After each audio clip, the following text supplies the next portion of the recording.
नमस्कार, आपके अपने YouTube चैनल विवेकानंद क्लासेस में आपका एक बार फिर से स्वागत है। आज आपके सामने एक नए विषय के साथ एक नई क्लास को लेकर एक बार फिर हाजिर होते हैं। आज का अपना विषय रहेगा राजनीतिक विचारधाराएं। इस क्लास में सबसे पहले राजनीतिक विचारधाराओं का अर्थ जानेंगे, उसके बाद में कौन कौन सी राजनीतिक विचारधाराएं हैं उसके प्रकारों के बारे में अध्ययन करेंगे। चलो चलते हैं आगे और क्लास को करते हैं स्टार्ट। सबसे पहले है राजनीतिक विचारधारा का अर्थ। राजनीतिक विचारधारा मान्यताओं या लक्ष्यों का सुसंगत और स्पष्ट संग्रह है जिसका सरकार को अनुसरण करना चाहिए। यानी कि विचारधारा क्या है, वह मान्यता है या फिर लक्ष्यों का सुसंगत या स्पष्ट संग्रह है जिसका अनुसरण सरकार द्वारा किया जाता है। सामाजिक अध्ययन में राजनीतिक विचारधारा को सामाजिक आंदोलन, संस्था, वर्ग या बड़े समूह के नैतिक आदर्शों, सिद्धांतों, मतों, मिथकों या प्रतीकों का एक निश्चित संग्रह माना जाता है। समाज को कैसे काम करना चाहिए यह उसकी व्याख्या करती है और एक निश्चित सामाजिक व्यवस्था के लिए राजनीतिक और सांस्कृतिक खाका प्रस्तुत करती है। यानी मुख्य रूप से राजनीतिक विचारधाराओं की आवश्यकता क्यों पड़ी, यानी कि राजनीतिक विचारधारा कहाँ कहाँ काम आएगी, यानी कि समाज को कैसे काम करना चाहिए या उसकी व्याख्या करनी है तो कैसे करनी है, कौन करेगा व्याख्या, समाज को सलाहना है तो कौन सलाहेगा, और एक निश्चित सामाजिक व्यवस्था के लिए राजनीतिक या फिर सांस्कृतिक खाका प्रस्तुत करती हैं। अब आगे राजनीतिक विचारधाराओं के प्रकारों के बारे में अध्ययन करते हैं। उसमें सबसे पहली विचारधारा है उदारवाद। उदारवाद में मनुष्य को विवेकशील प्राणी माना गया है। उदारवादी मानते हैं कि मनुष्य में सोचने समझने की क्षमता होती है, समाज के लिए क्या सही है क्या गलत है ये मनुष्य अपने आप तय कर सकता है। उदारवाद वह विचारधारा है जिसके अंतर्गत मनुष्य को विवेकशील प्राणी मानते हुए सामाजिक संस्थाओं को मनुष्यों की सूझबूझ और सामूहिक प्रयास का परिणाम समझा जाता है। उदारवाद की उत्पत्ति को 17वीं शताब्दी के प्रारंभ से देखा जा सकता है। जॉन लॉक को उदारवाद का जनक माना जाता है। आरंभिक उन्नयकों में एडम स्मिथ और जेरेमी बेंथम के नाम विशेष रूप से उल्लेखनीय हैं।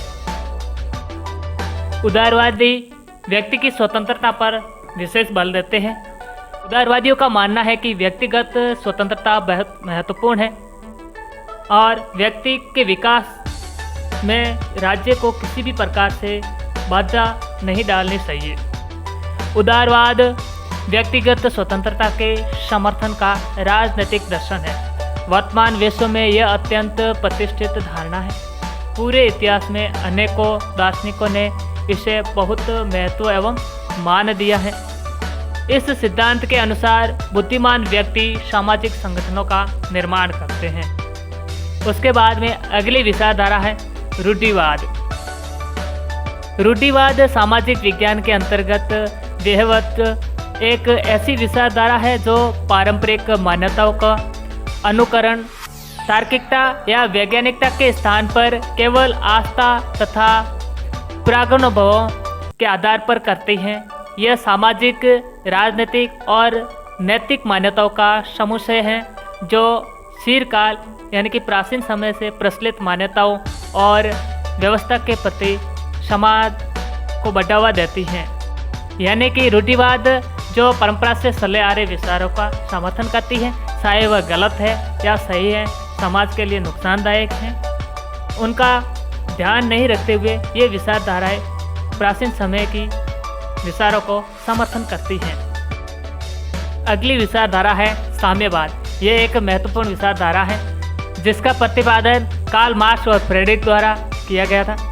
साम्यवाद कार्ल मार्क्स और फ्रेडरिक एंगल्स द्वारा प्रतिपादित तथा साम्यवादी घोषणा पत्र में वर्णित समाजवाद की चरम परिणति है। साम्यवाद एक राजनीतिक और आर्थिक विचारधारा है और यह विचारधारा स्वयं को उदार लोकतंत्र और पूंजीवाद के विरोध में रखती है। इसके बजाय एक वर्गहीन प्रणाली की वकालत करती हैं, जिसमें उत्पादन के साधनों का स्वामित्व सांप्रदायिक रूप से होता है और निजी संपत्ति अस्तित्वहीन होती है या गंभीर रूप में कम हो जाती है। यानी साम्यवादी विचारधारा में माना जाता है कि समाज में किसी भी प्रकार का कोई वर्ग नहीं होना चाहिए, ना निम्न वर्ग, ना उच्च वर्ग, ना मध्यम वर्ग, किसी भी प्रकार का वर्ग ना हो। साधनों पर किसी का भी स्वामित्व नहीं होना चाहिए। उसके बाद में अगली विचारधारा है लोकतांत्रिक समाजवाद। लोकतांत्रिक समाजवाद एक राजनीतिक विचारधारा है जो राजनीतिक लोकतंत्र के साथ उत्पादन के साधनों के सामाजिक स्वामित्व की वकालत करती है। वह इसका अधिकतर जोर समाजवादी आर्थिक प्रणाली में लोकतांत्रिक प्रबंधन पर रहता है। कभी कभी लोकतांत्रिक समाजवाद का प्रयोग समाजवाद के पर्यायवाची शब्द के रूप में होता है। लोकतांत्रिक विशेषण जोड़कर इसके और मार्क्सवादी लेनिनवादी प्रकार के समाजवाद के बीच अंतर किया जाता है, जिसे व्यापक रूप से व्यवहार में अलोकतांत्रिक देखा जाता है। तो क्या कर देते हैं कि जो लोकतांत्रिक समाजवाद है उसको समाजवाद का पर्यायवाची मान लेते हैं और इसके साथ लोकतांत्रिक एक विशेषण को जोड़ देते हैं और विशेषण को जोड़कर इसके और मार्क्सवादी जो लेनिनवाद प्रकार के समाजवाद है उसके बीच में अंतर किया जाता है। उसके बाद में एक महत्वपूर्ण विचारधारा है, वह है राष्ट्रवाद। राष्ट्रवाद यानी नेशनलिज्म, यह विश्वास है, यानी कि राष्ट्रवाद क्या है? राष्ट्रवाद एक विश्वास है कि लोगों का एक समूह इतिहास, परंपरा, भाषा, जातीयता या जातिवाद और संस्कृति के आधार पर स्वयं को एकीकृत करता है। यानी राष्ट्रवाद शब्द ही ऐसा है जो लोगों को एक साथ एकीकृत व्यवस्था में बांधने का प्रयास करता है। यानी राष्ट्र इन सीमाओं के कारण वे इस निष्कर्ष पर पहुँचे हैं कि उन्हें अपने स्वयं के निर्णयों के आधार पर अपना स्वयं का संप्रभु राजनीतिक समुदाय यानी कि राष्ट्र स्थापित करने का अधिकार है। अगली विचारधारा है फांसीवाद। फांसीवाद एक राजनीतिक विचारधारा है जिसका उदय मुसोलिनी द्वारा इटली को प्राचीन रोमन साम्राज्य की तरह पुनः महान बनाने की भूख के साथ हुआ।